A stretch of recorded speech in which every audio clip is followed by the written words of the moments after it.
Assalamualaikum warahmatullahi wabarakatuh. Alhamdulillahi rabbil alamin wa bihi nasta'in ala umurid dunya waddin. Assalatu wassalamu ala asyrafil anbiya'i wal mursalin wa ala alihi wa sahbihi ajma'in, amma ba'du. Yang terhormat kepada Ibu Dr. Helna Nelis, MPD, selaku dosen pengampu mata kuliah pengembangan kurikulum. Semoga Allah selalu memberikan kesehatan kepada beliau dan selalu dilancarkan segala urusannya, baik itu urusan dunia maupun urusan akhirat. Amin, amin ya rabbal alamin. Ya, baik. Saya Muhammad Irfanuddin dengan NIM 2312-10114 dari kelas PAI 4B. Baik. Di sini saya akan menjelaskan tentang pengembangan komponen tujuan dalam kurikulum. Baik. Apa itu tujuan kurikulum? Baik. Pengertian tujuan kurikulum. Secara etimologi atau secara bahasa, tujuan kurikulum dalam bahasa Inggris yaitu terdapat beberapa istilah yang diartikan sebagai tujuan, yaitu antara lain aims, purposes, objective, and goals. Kemudian juga terdapat 3 istilah tujuan, yaitu curriculum aims, curriculum goals, dan curriculum objective.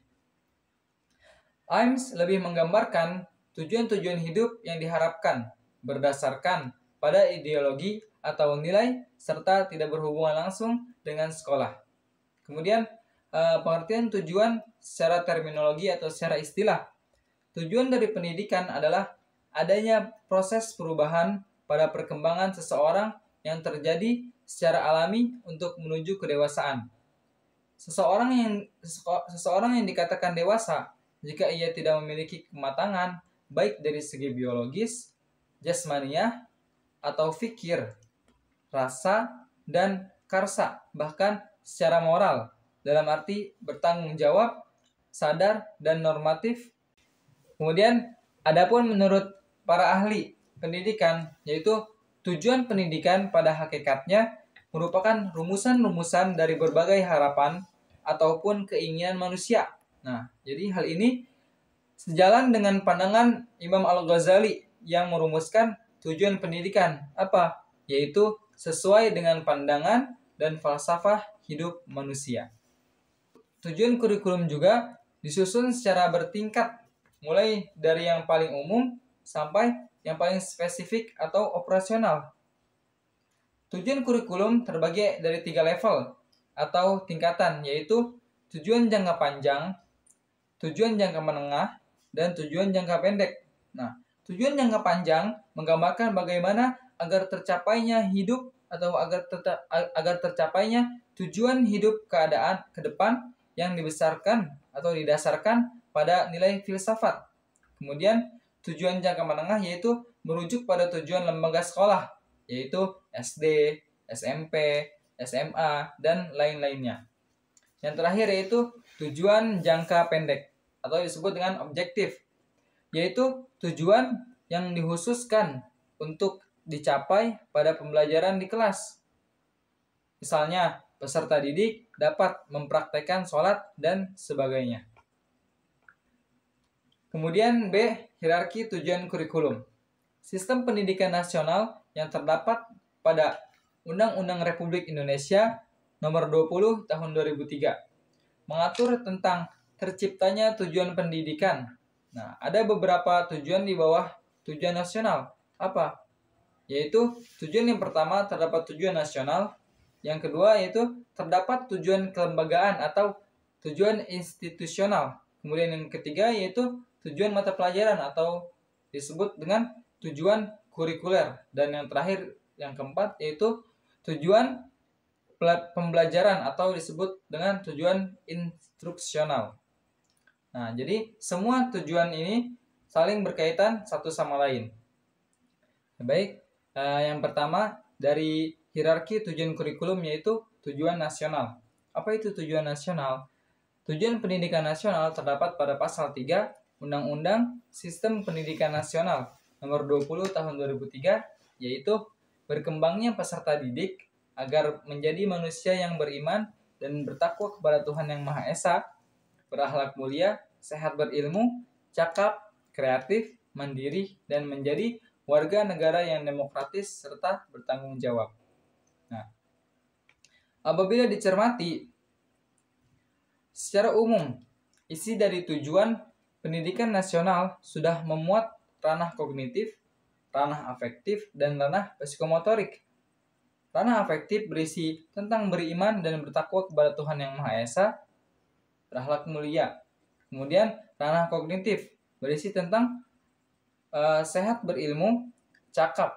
Kemudian yang terakhir yaitu ranah psikomotorik yang berisi tentang kreatif, mandiri, dan menjadi warga negara yang demokratis serta bertanggung jawab. Nah, baik, di sini ada 3 ranah, yaitu ranah afektif, ranah kognitif, dan ranah psikomotorik. Yang pertama, ranah afektif, yaitu membimbing peserta didik agar selalu beriman dan bertakwa kepada Tuhan Yang Maha Esa. Nah, usaha tersebut tidak hanya dilakukan oleh seorang guru agama saja, akan tetapi semua guru yang ada di sekolah, maupun itu guru bahasa Inggris, guru matematika, guru olahraga, dan lain sebagainya. Yang dimana guru tersebut harus mengajarkan kepada peserta didiknya agar selalu bertakwa kepada Tuhan Yang Maha Esa. Kemudian sekolah juga harus berperan dalam mewujudkan tujuan tersebut, yaitu dengan menciptakan tempat yang kondusif atau menyediakan fasilitas yang berhubungan dengan menumbuhkan ketakwaan kepada Tuhan Yang Maha Esa, yaitu contohnya dengan menyediakan ruangan beribadah atau musola, membentuk budaya sekolah agar peserta didik memiliki akhlak dan sopan santun dengan baik, yaitu apabila bertemu kepada guru salam, atau bertemu kepada yang lebih tua, atau bertemu kepada kakak kelas dia salam, dan lain sebagainya, yang bertujuan untuk menumbuhkan ketakwaan kepada Tuhan Yang Maha Esa. Kemudian yang kedua yaitu ranah kognitif. Pendidik harus mengarahkan peserta didik agar selalu berpikir kritis dan mampu menyelesaikan masalah, terutama problematika yang terjadi dalam masyarakat. Misalnya dengan menerapkan metode active learning dan metode dialog dengan peserta didik. Kemudian yang ketiga yaitu ranah psikomotorik, yaitu bagaimana guru memberikan strategi dan metode untuk membangkitkan kreativitas dan kemandirian peserta didik. Misalnya mengadakan praktek di dalam kelas, contohnya dalam materi tentang sholat, yaitu peserta didik diarahkan untuk memperagakan atau mempraktekkan gerakan sholat yang benar yang diajarkan oleh Rasulullah SAW. Selanjutnya yaitu manfaat dan fungsi tujuan nasional. Adapun manfaat dari tujuan nasional yaitu meningkatkan kecerdasan, pengetahuan, kepribadian, akhlak mulia, serta keterampilan untuk hidup mandiri dan mengikuti pendidikan lebih lanjut. Dari yang saya jelaskan tadi dari ranah afektif, ranah kognitif, dan ranah psikomotorik, yaitu terdapat menghormati kepada yang lebih tua, itu dengan salam atau salam kepada guru, beribadah dengan bertakwa kepada Allah Subhanahu wa taala, itu adalah salah satu manfaat dari tujuan nasional. Kemudian yang selanjutnya yaitu fungsi dari tujuan nasional. Tidak hanya untuk lembaga tertentu, akan tetapi diperuntukkan untuk semua elemen-elemen pendidikan. Nah, baik itu guru maupun peserta didik. Tidak mengenal guru mata pelajaran tertentu, tapi mencakup semua guru yang mengampu mata pelajaran apa saja. Jadi fungsi dari tujuan nasional ini tidak hanya kepada guru agama saja, akan tetapi kepada guru matematika, yaitu dengan mengajarkan kepada anaknya dengan bertakwa kepada Allah, bertakwa kepada Tuhan Yang Maha Esa, atau bertakwa kepada Allah, dan juga guru bahasa Inggris, guru olahraga, dan yang lainnya. Dan untuk semua lembaga juga, yaitu untuk bertakwa kepada Tuhan Yang Maha Esa. Itu adalah salah satu fungsi atau dari fungsi tujuan nasional. Selanjutnya yaitu dari contoh tujuan nasional. Dari contoh tujuan nasional ini terdapat 3, yaitu ranah afektif, kognitif, dan psikomotorik. Nah, yang pertama yaitu ranah afektif. Apa itu contoh dari ranah afektif? Contohnya yaitu dengan menyediakan ruang beribadah, membentuk budaya sekolah agar peserta didik memiliki akhlak dan sopan santun yang lebih baik kepada orang tua, kepada guru, atau kepada kakak kelas yang lebih tua daripada kita. Kemudian contoh yang kedua yaitu contoh dari ranah kognitif, yaitu dengan menerapkan metode active learning dan metode dialog dengan peserta didik, atau disebut dengan komunikasi, yaitu komunikasi atau diskusi dari pendidik kepada dari peserta didik kepada peserta didik yang lainnya, itu dengan melakukan diskusi. Kemudian yang ketiga itu ranah psikomotorik.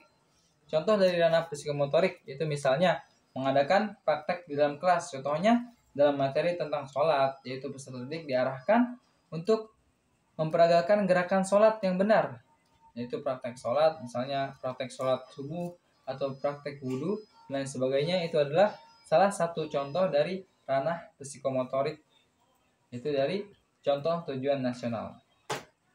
Baik, selanjutnya yaitu tujuan institusional. Apa itu tujuan institusional? Tujuan institusional adalah tujuan yang ditetapkan oleh suatu lembaga yang harus dicapai sesuai dengan tahapan dan tingkatannya. Setiap lembaga pendidikan tertentu mempunyai rumusan tujuan yang berbeda-beda berdasarkan karakteristik dari lembaga tersebut. Nah, tujuan ini tergantung pada kurikulum yang dibuat oleh setiap lembaga tersebut. Misalnya, kurikulum madrasah aliyah tidak sama dengan kurikulum yang ada di pesantren.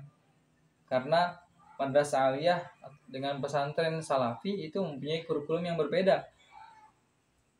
Kemudian, manfaat tujuan institusional, fungsi, dan contohnya. Apa itu manfaat atau apa manfaat dari tujuan institusional itu, dan apa fungsi dan contohnya? Nah, baik, di sini saya akan memberitahukan fungsi dan manfaat dari tujuan institusional. Tujuan institusional berisi tujuan umum dan tujuan khusus. Nah, yang dimana tujuan umum ini berkaitan dengan proses pengembangan untuk membentuk warga negara yang baik. Kemudian tujuan khususnya yaitu meliputi perkembangan yang berhubungan dengan pengetahuan, sikap, dan keterampilan. Nah, istilah yang digunakan dalam saat ini dalam pandangan tujuan institusional ialah standar kompetensi lulusan atau disebut dengan SKL. Nah, adapun contoh dari tujuan institusional yaitu penelitian yang dilakukan oleh Mardiyatul Hayat yang berjudul Implementasi Kurikulum Al-Azhar Kairo di Sekolah Dasar Azhari Islamic School, Lebak Bulus, Jakarta Selatan. Nah, jadi contohnya itu ada suatu lembaga yang di Indonesia dengan menerapkan kurikulum yang ada di luar negeri atau kurikulum yang ada di sekolah lain. Contohnya tadi yaitu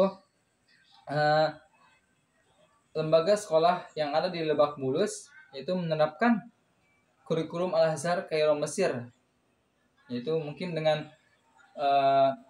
disiplinnya, disiplin dalam belajar, disiplin dalam beribadah, disiplin dalam telat atau tidaknya dalam belajar. Mungkin itu adalah salah satu contoh dari tujuan institusional.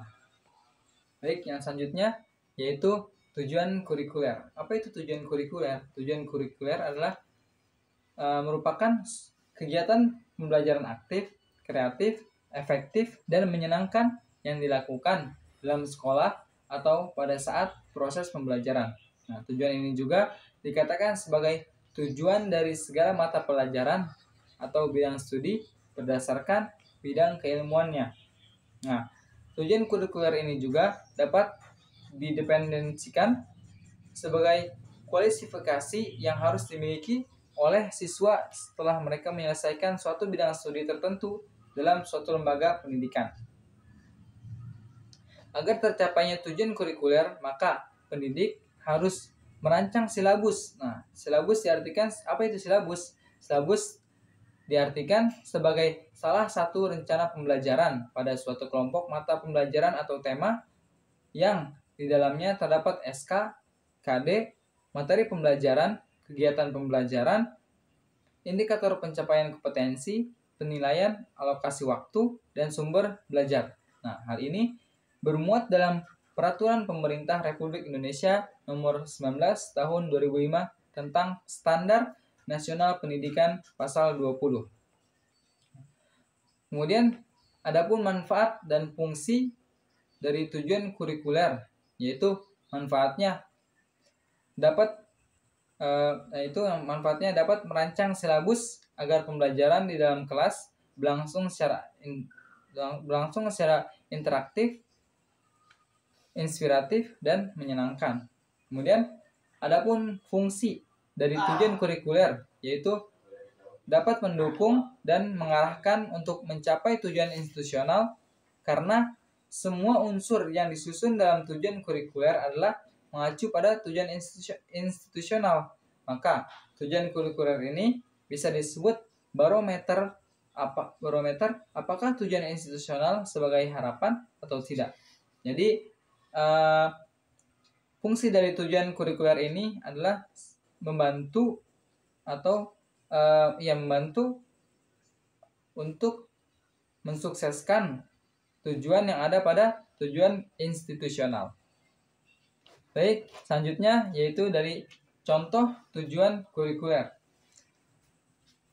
Di sini terdapat 3 contoh tujuan kurikuler. Nah, pendidik dapat mengarahkan peserta didik untuk berpartisipasi aktif, melatih kreativitas peserta didik sesuai dengan bakat, minat, dan perkembangan fisik serta psikologis peserta didik.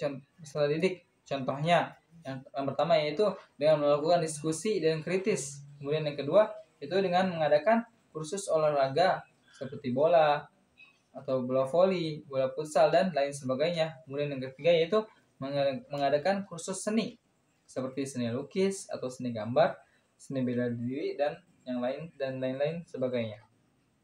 Selanjutnya yaitu tujuan instruksional.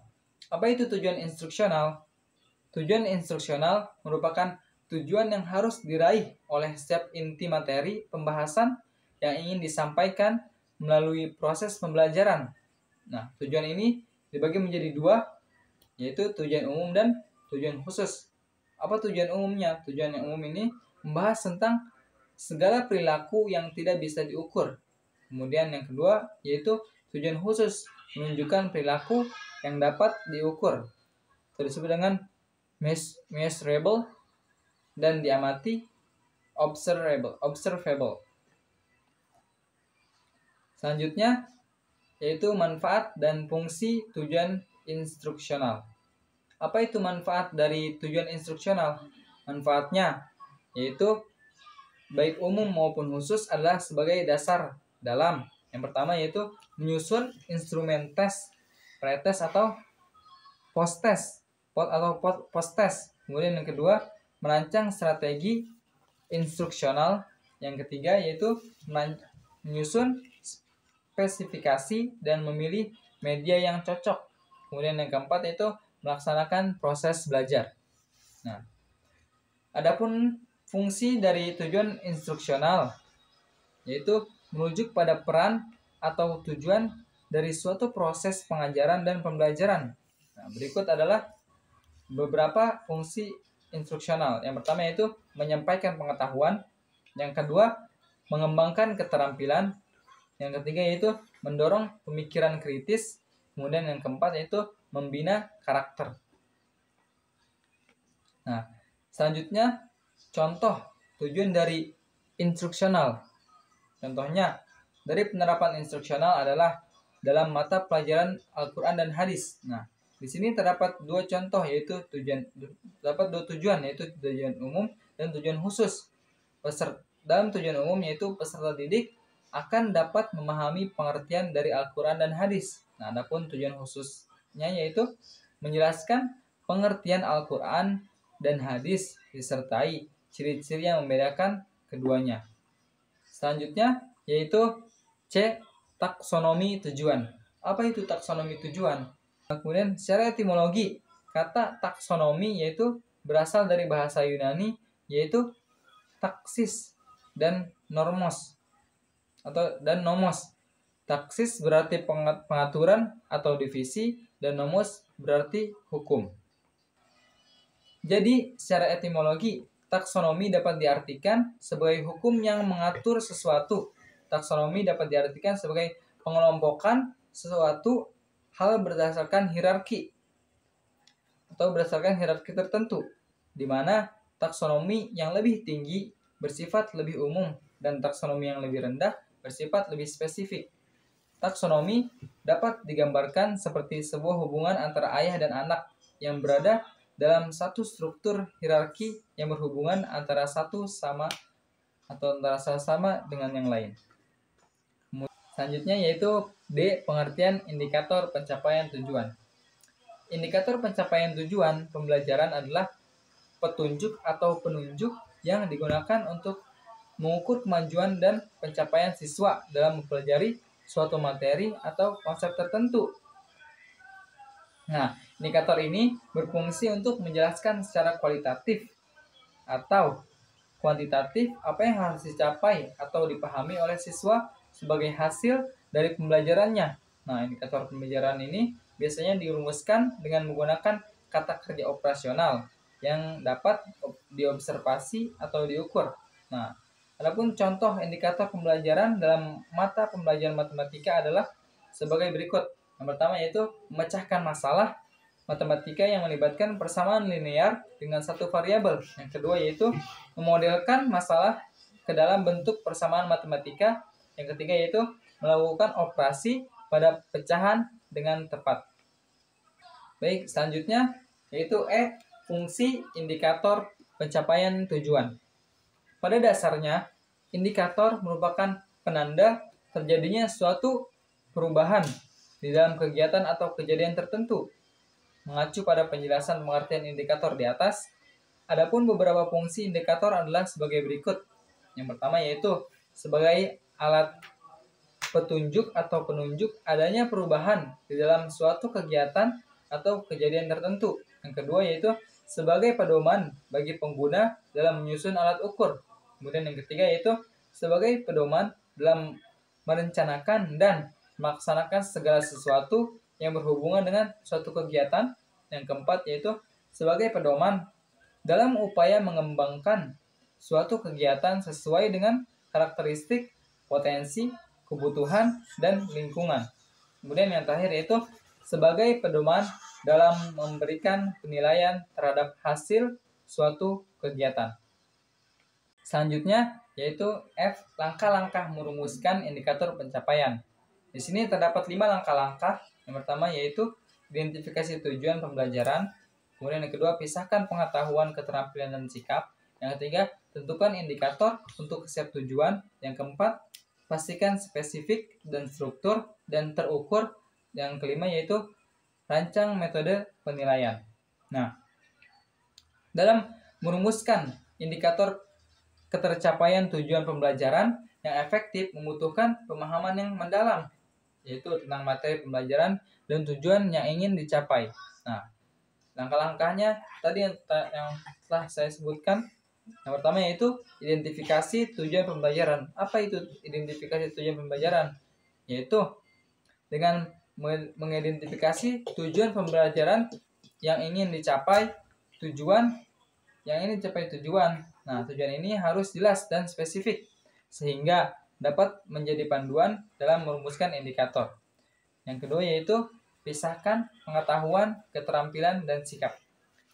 Pisahkan tujuan pembelajaran menjadi pengetahuan, keterampilan, dan sikap. Nah, hal ini akan membantu dalam merumuskan indikator yang terukur dan spesifik. Kemudian yang ketiga yaitu dengan menentukan indikator untuk setiap tujuan.